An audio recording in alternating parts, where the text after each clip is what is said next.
Raynham Hall. The Brown Lady of Raynham Hall is a ghost that reportedly haunts Raynham Hall in Norfolk, England. It became one of the most famous hauntings in the United Kingdom when photographers from Country Life magazine claimed to have captured its image. The Brown Lady is so named because of the brown brocade or brocade dress it is claimed she wears. Interesting. I'm not sure if I've heard of that name of dress before, so perhaps that's something I'll have to research after this video. And if you're interested, I'll try to remember to make the image that they claim to have taken the thumbnail of the video, but I can show you it here if you'd like to see it. Pretty difficult to see anything. I'm just looking over on my monitor now. Okay. Well, let's talk about the identity of the ghost. According to legend, the apparition is that of Dorothy Walpole, who lived from 1686 to 1726. The sister of Robert Walpole, generally regarded as the first Prime Minister of Great Britain.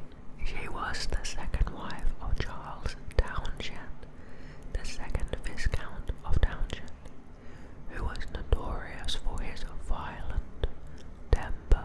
The story says that when Townshend discovered that his wife had committed adultery with Lord Wharton, he punished her by locking her in her rooms in the family home. Raynham Hall. According to Mary Wortley Montagu, Dorothy was in fact entrapped by the Countess of Wharton. She invited Dorothy over to stay for a few days, knowing that her husband would never allow her to leave, not even to see her children. She remained at Raynham Hall until her death in 1726 from smallpox. Now to the sightings of the ghost. The first recorded claim of a sighting of the ghost was by Lucia C. Stone concerning a gathering at Raynham Hall in the Christmas of 1835. Stone says that Charles Townshend had invited various guests to the hall, including a Colonel Loftus, to join in the Christmas festivities. Loftus and another guest named Hawkins said they had seen the Brown Lady one night as they had approached their bedrooms, noting in particular the dated brown dress she wore. The following evening, Loftus claimed to have seen the Brown Lady again, later reporting that, on this occasion, he was drawn to the spectre's empty eye sockets, dark in the glowing face. Loftus' sightings led to some staff permanently leaving Raynham Hall.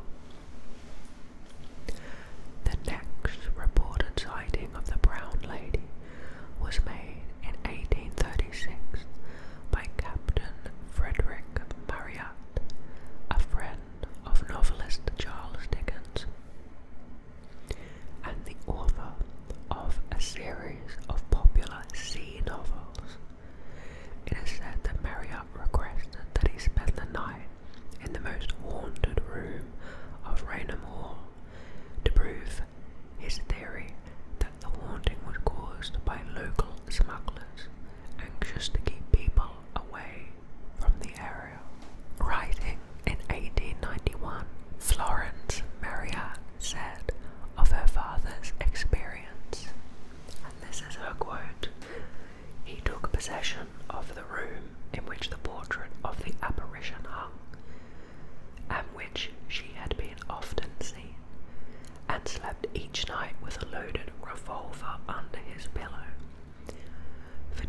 days, however, he saw nothing, and the third was to be the limit of his stay, for the lights had been extinguished. But as they reached the middle of it, they saw the glimmer of a lamp coming towards them from the other end. One of the ladies going to visit the nurseries whispered the young Townsend to my father. Now the bedroom doors in that corridor faced each other, and each room had a double door with a space between, as is the case in many old-fashioned homes. My father, as I have said, was in shirt and trousers only, and his native modesty made him feel uncomfortable. So he slipped within one of the outer doors, his friends following his example, in order to conceal himself until the lady should have passed by. I have heard him describe how he watched her approaching nearer and nearer through the chink of the door, until, as she was close enough for him to distinguish the colours and style of her costume, he recognized the figure as the facsimile of the portrait of the brown lady. He had his finger on the trigger of the revolver and was about to demand it to stop and give the reason for its presence there, when the figure halted of its own accord before the door behind which he stood, and holding the lighted lamp she carried to her features, grinned in a malicious and diabolical manner to him. This act so infuriated my father, who was anything but lamb-like in his disposition, that he sprang into the corridor with a bound and discharged the revolver right in her face. My goodness, you have to really be prepared to think it's a ghost, because that could just be murder. The figure instantly disappeared, the figure at which, for several minutes, 3 men had been looking together. Had the bullet passed through the outer door of the room on the opposite side of the corridor and lodged in the panel of the inner one. My father never again attempted to interfere with the brown lady of Raynham. A very fun story there, actually. I wonder what the truth of it is. Very interesting and fun to imagine 3 dudes creeping around and one guy getting really spooked and shooting his revolver off in the house. Goodness gracious. If I had to give any advice, it would be probably not to go ghost hunting with a gun. Something tells me that a ghostly apparition probably wouldn't be harmed by a bullet anyway. Okay. Lady Townsend reported that the brown lady was next seen in 1926, when her son and his friend claimed to have seen the ghost on the staircase, identifying the ghostly figure with the portrait of Lady Dorothy Walpole, which then hung in the haunted room. Ever since Marriott's encounter with the brown lady, sightings of her have dwindled, with some claiming that she now haunts nearby Horton Hall and Sandringham's house. Now to Country Life magazine, which made this ghost famous. On September 19 of 1936, Captain Hubert C. Provand, a London-based photographer working for Country Life magazine, and his assistant, Indra Shearer, were taking photographs of Raynham Hall for an article. They claim that they had already taken a photograph of the hall's main staircase,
very indicative, as the outer garment above it drapes down on either side at an angle.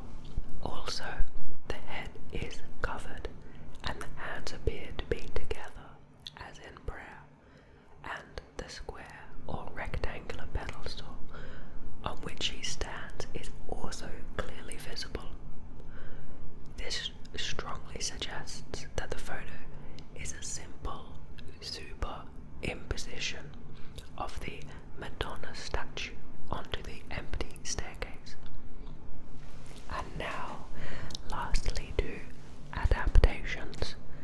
In 1948, an unknown author and the artist King Ward adapted the legend into The Grim Lady of Raynham Hall, a 2-page comic story published in issue 2 of the American comic group horror anthology Adventures into the Unknown. In 1953, uncredited creators produced a 1-page comic for issue 9 of the Standard Comics horror anthology Adventures into Darkness, based on the Brown Lady story. In 1974, writer Carl Weiser, penciler Jay Noringer, and Alfredo Alcala created a 3-page story about Raynham Hall as the most haunted house in England. In issue 23 of the DC Comics horror anthology Ghosts. Pretty fun and also interesting, and seemingly a kind of classic example of ghosts as a result of camera optics. There are a bunch of different things that happen in cameras that can cause strange optics. The lens elements, there are many different glass parts inside of a lens that refract and bounce light and narrow it in interesting ways. And the nature of exposure, especially on old cameras, can easily result in some strange artifacts. So this seems to be a classic sort of camera-based supernatural sighting. Seems to be a lot of those, but I hope you found this interesting.